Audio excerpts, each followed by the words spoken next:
Joining me now is James Dorsey, a senior fellow at the S. Ragathan School of International Studies. Thank you for joining me, James. The UN has condemned the attack on journalists, and of course the targeted killing of journalists is a war crime under international human rights law. Do you think that is registering with Netanyahu or the Israel Defense Forces? I think that on the one hand, Netanyahu, members of his government, and segments of the Israeli military don't realize the damage that they're doing to Israel with these kind of actions. I think at the same time, what you're seeing is increasingly a movement among Israelis, including those that may back Netanyahu, who are feeling that this is going too far, and that recognize that Israel is suffering enormous reputational damage, which it will take a great effort and a fairly long time to repair.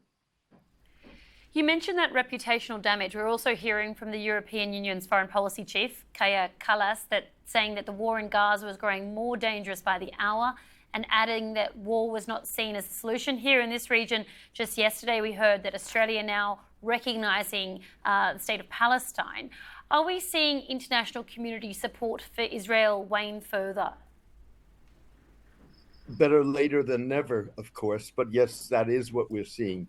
What we're not seeing is words being translated into deeds. We've had some movement with, for example, Germany, one of Israel's staunchest allies, deciding that it will, for the foreseeable future, not allow the export of weapons that could be used in Gaza. But what is clear from the killing of the journalists, what is clear from Israel's overall war conduct is that words are not going to be what is going to sway Israeli Prime Minister Netanyahu. It's going to have to be much more forceful action. How do you expect the coming days to go regarding the plans to expand Israel's military operation to seize Gaza City? What's your predictions on that front? I think we're going to see that move forward at this point. U.S. President Donald Trump was focused on starvation. We haven't heard much from him in the recent days. He's on the overall war, basically said that it is up to Israel, which is in fact a green lighting of whatever Israel does. And as long as the United States, as well as Europe, but first and foremost the United States, does not step up to the plate and start threatening Israel with sanctions, with a reduction of arms supplies, I don't think that we're going to sway the Israeli Prime Minister from going ahead with his plans to initially occupy northern Gaza and probably ultimately much of Gaza, if not all.